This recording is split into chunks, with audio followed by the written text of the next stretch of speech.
Good morning. Don't you love just these raw videos? This is me without getting all dolled up, makeup on or anything like that. I'm just doing my morning, devotional learning, figuring things out, growing my mind kind of thing. So in that, something that happened to me this morning. I woke up and not with an attitude of gratitude. Let me put it that way. It was not with an attitude of gratitude. I woke up with a murmuring and complaining kind of spirit and attitude. And I was mumbling under my breath, how you talk to yourself. Maybe you don't talk to yourself. I talk to myself a lot when no one else is around or I'm awake, and I'm like kind of complaining about some things, like Matt last night. He was laying on top of the blanket, and I didn't have any blanket, and I was like cold, but I like laying on blankets. I don't care what, it's like 70 degrees at the house, so Matt had the temperature set to 69 in the house, and I'm like freezing to death. And so here it is, I'm sitting outside on the deck right now in a sweatshirt, and it's really toasty, kind of warm, but I'm more comfortable warmer. Anyway, so I'm sitting there this morning. I wake up and I'm like, gosh, he's so inconsiderate. He's sitting there sleeping under the blankets or not under the blankets, and he won't let me have any blankets, and and here I am waking up. I'm awake, he's asleep. He doesn't know, he has no clue, right? He's asleep.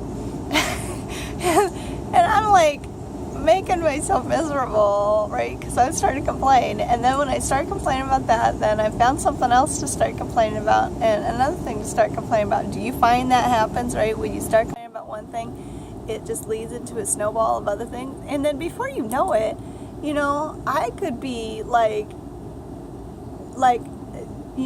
steam kettle, like teapot kettle, boiling, steaming, pissed off at him, and he's sleeping. And he'd wake up and I'd be like, right, all over him, and he'd be like, what? We went to sleep last night, everything was fine, and then I wake up because I didn't have enough blanket last night. So what I did, though, because I've been really focused on this lately and really been learning, is that I stopped. I heard myself complaining, and I stopped. And I said, no, I'm not going to build that. I'm not going to build that. I'm not going to do that. And so I stopped, and I said, what? It's one thing if it's thinking, but it's another thing if it's speaking. And so I'm like, I'm not going to speak this, and I just need to get my mind right. And so I started doing some declarations of some things, and then started reading some stuff. And one of the things that really came to my mind was the Lord said, encourage yourself in the Lord. And so I was like, okay. So I Google search, encourage yourself in the Lord. That's easy. And got some things, and then one of the things that really stood out to me, though, this morning, and this is what I wanted to share with you, was Ephesians 4:29. Let no corrupt communication proceed out of your mouth, but that which is good to the use of edifying, that it may minister grace unto the hearers.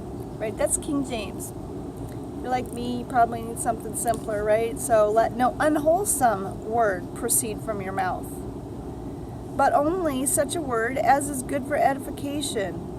Edification right there, it means building up, according to the need of the moment, so that it will give grace to those who hear. Well, I was the only one hearing what I was saying this morning, right? And if I look at that and I say no corrupt or no unwholesome, that's corrupt meaning rotten, bad. Would you build a house? If you were going to build a house or build a shed or build a chair, would you use a piece of rotten wood to build it? Probably not, because you know that the chair wouldn't stand for very long.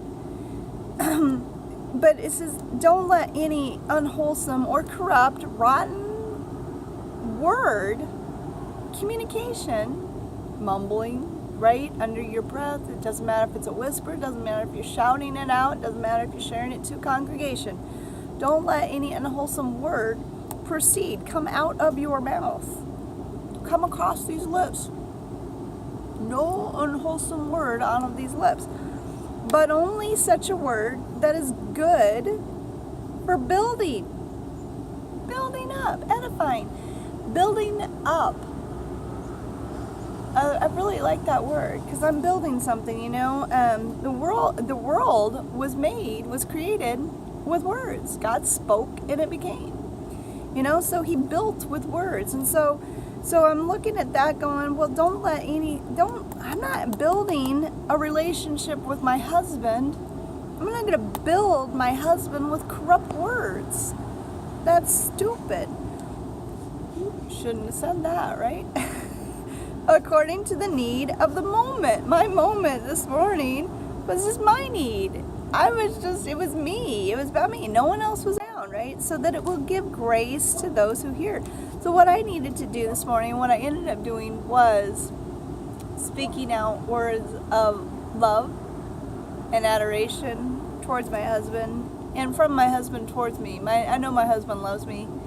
My husband desires good things for me. My husband wants to keep me warm and protected.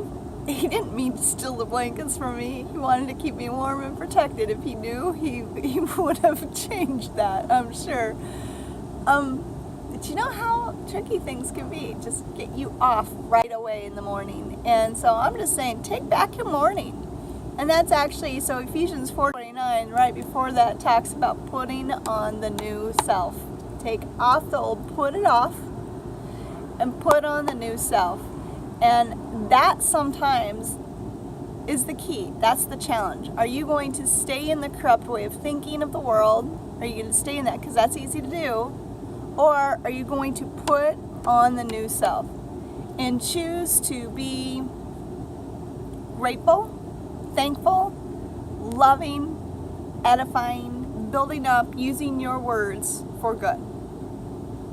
I don't know. That's where I'm at right now. I want to use my words for building people up. So I hope this builds you up today. I hope it gives you grace. Have an amazing day. Love you.